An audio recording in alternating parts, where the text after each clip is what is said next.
Good morning to the 10th standard students.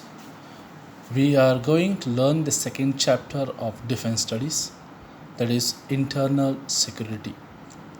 In the first chapter, we have learned about the concept which is changing about national security, and during that lesson, I already told you that we have been facing problems from within and from out, that is internal security and external security. Both these are very much necessary for the growth of the country. Let us see what is internal security. As I said, it is internal security within the country, so that there is peace and harmony, and when there is peace and harmony, there is growth of the country. The defense of the territory, sovereignty and freedom of the country is the fundamental aspect of India's security policy. Even though this approach to security is important, it is not the only approach to the understanding of the broad range of security issues that a nation faces. Security policy, in a wider sense, encompasses the economic, industrial, and technological base, the cohesiveness of the socio cultural structure, the resilience and stability of the political system, and the efficacy of diplomacy. There is a need to connect the military capability approach to security policy with the domestic policy. This chapter goes beyond conventional approaches that identify security with the defense of frontiers and focuses on the emergent threat of internal security. This threat is an important challenge to India's national security today.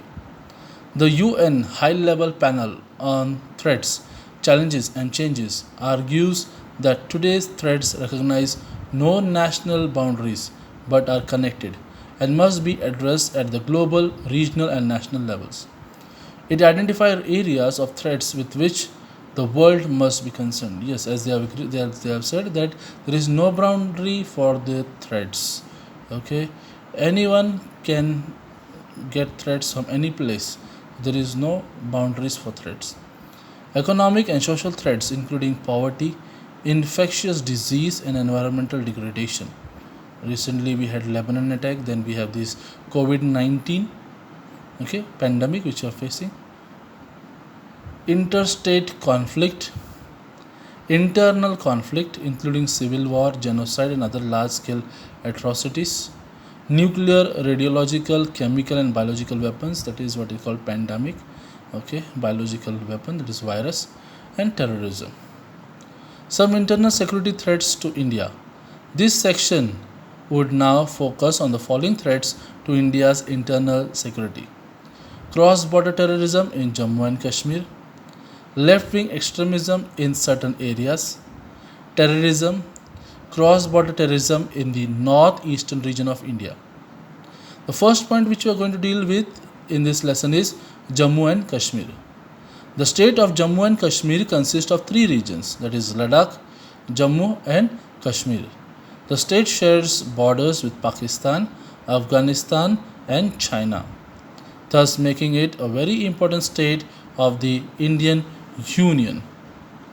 You have studied the border disputes that exist between India and Pakistan and India and China in the region of Jammu and Kashmir. You must have read about various conflicts that exist between various militant groups and Indian security forces in Kashmir. The state of Jammu and Kashmir, Jammu and JK, has been affected by terrorist and separatist violence sponsored and supported from across the border for more than 2.5 decades. The militancy in the state is linked with infiltration of terrorists from across the border. Sometimes there is an increase in infiltration from the Pakistan side, and the Indian security forces have to respond to ensure that the terrorists are prevented from entering Indian territory. As we know that there is a system